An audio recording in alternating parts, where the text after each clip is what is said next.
काले धन पर इतनी बात हो रही है। आज सुब्रमण्यम स्वामी ने भी कह दिया कि पूरी लिस्ट जारी होनी चाहिए। राम जेठमलानी ने कड़ी चिट्ठी लिख दी अरुण जेटली साहब को। काला धन ये है क्या? इस मुद्दे को बेसिक अगर समझने की कोशिश करें, ये लिस्ट क्या है, ये विदेशों में काला धन क्या है, नाम क्यों नहीं बता रही सरकार, उसमें पहला सवाल, काला धन होता क्या है? क्या होता है काला धन? NIPFP यानी national institute of public finance and policy के मुताबिक काला धन वो आय होती है जिस पर टैक्स की देनदारी बनती है, लेकिन उसकी जानकारी टैक्स डिपार्टमेंट को नहीं दी जाती। इस तरह से पैदा हुए धन को काला धन कहा जाता है। आपराधिक गतिविधियों से भी काला धन बनता है। सरकारी अफसरों की रिश्वतखोरी और चोरी, अवैध माइनिंग, जालसाजी और घोटाले की वजह से काला धन तेजी से बढ़ा है।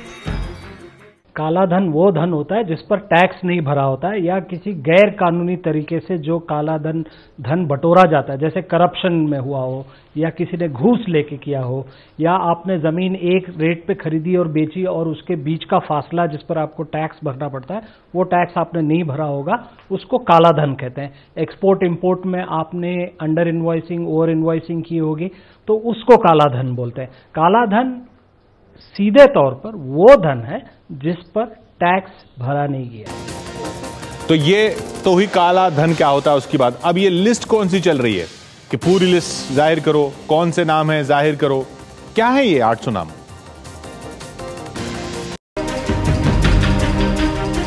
काले धन की सूची में 800 का आंकड़ा कैसे आया? भारत से काला धन इकट्ठा कर विदेशी बैंकों में जमा करने वालों के राज धीरे धीरे खुलना शुरू हुए। फ्रांस सरकार ने भारत को 700 बैंक खातों की सूची सौंपी, जिसके बाद इनकम टैक्स डिपार्टमेंट इन खातों की जांच में जुट गया। जर्मनी ने भी भारत सरकार को उन लोगों के नामों की सूची सौंपी जिनके विदेशी खातों में पैसा जमा है। LGT बैंक जो लीचेनस्टाइन का बैंक है, वहां से एक हमें जर्मनी ने एक डिस्क दी है जिसमें 26 भारतीयों के नाम हैं और एक HSBC से चोरी किया हुआ जो डेटा है जो फ्रेंच गवर्नमेंट को मिला था उन्होंने हमें दिया है, उसमें 750 के करीब नाम हैं। तो ये जो नाम है ये अभी इन दोनों के नामों, जो HSBC का जो डेटा चुराया गया था और जो भारतीय सरकार को दिया गया है और जो LGT बैंक का डेटा जो जर्मनी के द्वारा भारत में आया, ये उनके बारे में बात हो रही है।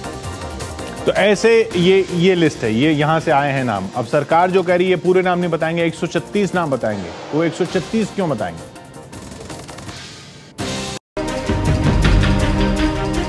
सरकार 136 लोगों का नाम ही क्यों बताना चाहती है? भारत सरकार के पास यूं तो विदेशी बैंकों के 800 भारतीय खाताधारकों के बारे में जानकारी है, पर सरकार का कहना है कि वो सिर्फ इनमें से 136 लोगों के नाम ही बता सकती है। सरकार का तर्क है कि जिन खाताधारकों के खिलाफ भारतीय अधिकारी आरोप दायर कर रहे हैं, सरकार उनके नाम अदालत के सामने उजागर कर देगी। सभी खाता धारकों के नाम इसलिए नहीं बताए जा सकते क्योंकि जरूरी नहीं कि सभी खातों में काला धन हो। ये सूची में जो 800 नाम है, ये जरूरी नहीं है कि ये सारा काला धन है या सारा गैर कानूनी है या सारा यहां से पैसा बाहर ले गया होगा। इसमें कई सारे ऐसे अकाउंट हैं जो जायज हैं, जो लीगली बिजनेस करने के लिए दूसरे देशों में आप खोलते हैं। अगर आप कोई दूसरे देश में धंधा करते हैं तो आप उस पर कैसे उसमें ट्रांजैक्शन करोगे? आपका एक अकाउंट होगा वहां पर, तो उस अकाउंट, वो सारे अकाउंट भी कई सारे इसमें शामिल हैं।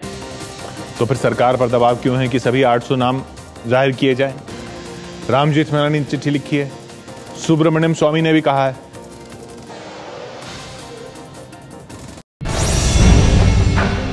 राम जेठमलानी और सुब्रमण्यम स्वामी क्या चाहते हैं?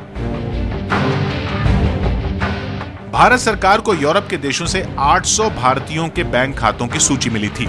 राम जेठमलानी और सुब्रमण्यम स्वामी उन लोगों के नाम सार्वजनिक करने की मांग कर रहे हैं जिनके नाम यूरोप से दी गई सूची में शामिल हैं। बीजेपी जब विपक्ष में थी तब उसने मनमोहन सरकार से लिस्ट को सार्वजनिक करने की जोरदार मांग की थी। Jetley's statement saying only Congress will get embarrassed with this survey. Why does he have to separately say that? Isn't there any other parties named like Samajwadi or any other one? Even BJP? No BJP persons having this back? Well, the best answer is to release the entire list. And that is my demand. I have given my word of advice to a finance minister. After all, I am a citizen of India. I don't care for the BJP. I care for the people of India. तो फिर सरकार को क्या दिक्कत है? क्यों नहीं बता रही सरकार ना? लिस्ट को सार्वजनिक क्यों नहीं करती सरकार? काला धन रखने वालों के नाम सार्वजनिक करने की हमेशा से मांग करने वाली बीजेपी सत्ता में आते ही पलट गई। मोदी सरकार की तरफ से बताया गया कि डबल टैक्सेशन अवॉइडेंस ट्रीटी की वजह से सरकार काला धन रखने वालों का नाम नहीं बता सकती। कांग्रेस ने तुरंत सरकार पर हमला बोल दिया। कांग्रेस का कहना है कि यूपीए सरकार ने भी अपनी इसी मजबूरी की वजह से नामों को सार्वजनिक नहीं किया था। कांग्रेस ने बीजेपी पर चुनाव के दौरान जनता को गुमराह करने का आरोप लगाया। 136 लोगों के नाम बताए जाएंगे और साथ में माननीय वित्त मंत्री जी ने यह भी कह दिया कि कांग्रेस पार्टी के लिए बहुत एम्बैरेसिंग होगा। तो हम लोग वित्त मंत्री जी को और बीजेपी की सरकार को सबसे पहले तो ये कहना चाहेंगे कि कांग्रेस पार्टी को ब्लैकमेल करने की जरूरत नहीं है। कांग्रेस पार्टी किसी भी प्रकार की धमकी और ब्लैकमेलिंग के अंदर नहीं आने वाली है। अपने खिलाफ विरोध बढ़ता देख वित्त मंत्री अरुण जेटली ने सफाई दी। उन्होंने कहा कि विदेशी बैंकों में काला धन जमा करने वालों के नाम शीघ्र सार्वजनिक कर दिए जाएंगे।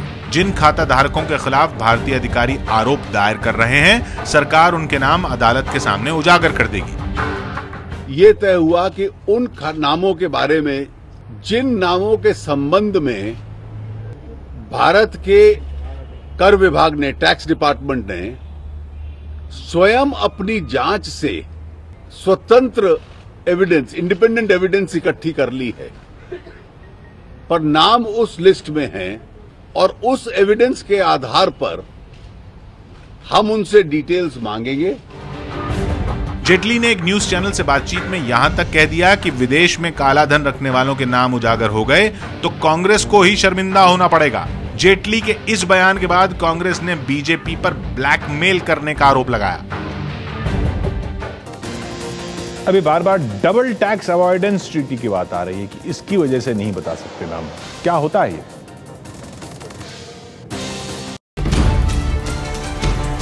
डबल टैक्सेशन अवॉइडेंस ट्रीटी क्या है? डबल टैक्सेशन अवॉइडेंस यानी एक ही कारोबार के लिए दो देशों में टैक्स न देना पड़े। भारत का दुनिया के 80 देशों के साथ ऐसा समझौता है। इस समझौते के तहत मान लीजिए एक भारतीय जर्मनी में कारोबार करता है और वो वहां टैक्स भरता है तो उसे भारत में टैक्स देने से छूट मिल जाएगी। इसी तरह अगर भारत में टैक्स दिया जाता है तो जर्मनी में टैक्स नहीं देना होगा। इस ट्रीटी के अंतर्गत पहला कॉवेनेंट बोलते हैं इसको, पहली जो बात होती है वो ये है कि बैंकिंग सीक्रेसी की जो एक्ट है उसको आप पालन करोगे। आप इसके अंतर्गत जब तक आप किसी के ऊपर चार्ज नहीं लगाते हो, किसी को दोषी नहीं ठहराते हो, तब तक उसका नाम नहीं दे सकते। अब नाम कैसे आप ठहराओगे? जब उसके खिलाफ आप कोर्ट में चार्जशीट फाइल करोगे। कोर्ट में सब ट्रांसपेरेंट है, हमारे यहाँ ओपन कोर्ट है, आप सब लोग जान सकते हैं, तो नाम उजागर हो जाता है। अगर ऐसा न करो और आपने नाम उजागर कर दिया तो डबल टैक्सेशन अवॉइडेंस एग्रीमेंट का उल्लंघन होगा। वो जो देश हैं जहां के अकाउंट का आपने रिवेलेशन किया वो नाराज होंगे, वो कोई कदम ले सकते हैं, आर्बिट्रेशन में जा सकते हैं। ये बड़ा मुद्दा बना कैसे? आखिर चुनावी मुद्दा कैसे बना, कब बना? काला धन इतना बड़ा मुद्दा कैसे बना? 2009 के लोकसभा चुनाव में बीजेपी के तत्कालीन पीएम उम्मीदवार लाल कृष्ण आडवाणी ने काले धन को बड़ा मुद्दा बनाया था। आडवाणी ने कहा था कि अगर उनकी सरकार बनी तो विदेशों में रखा काला धन वापस लाया जाएगा। जब से आडवाणी जी ने स्विस बैंक से ब्लैक मनी लाने के लिए बोला है, तब से इनका दिमाग फटका है, तब से वो गुस्से में है। ये आडवाणी जी ने ब्लैक मनी वाली बात निकाली, तब से ये परेशान है। 2011 में योग गुरु बाबा रामदेव ने काले धन को वापस लाने की मांग को लेकर दिल्ली में अनशन किया था। 2014 के लोकसभा चुनाव में बीजेपी ने एक बार फिर काले धन को बड़ा मुद्दा बनाया। विश्व के जिन जिन देशों में जहां टैक्स हेवन है, जहां ये पैसे पड़े उससे जानकारी लेंगे, एक एक पाई हम वापस लाएंगे और ये जो पैसे वापस आएंगे उसमें से 5 पैसे 10% अमाउंट जो लोग ईमानदारी से देश को टैक्स देते हैं और विशेष करके जो सैलरी वाले लोग हैं, उनको बेचारे को कोई चारा नहीं है, उनका तो इनकम टैक्स यूं ही कट जाता है, उनको गिफ्ट के रूप में उसमें से 5% 10% मैं वापस दूंगा। ये कहा था प्रधानमंत्री नरेंद्र मोदी ने। इसलिए ये सब चुनावी मुद्दा बना, इसलिए ये बात अब इस तरह से हो रही है जो आप सुर्खियों में देख रहे हैं।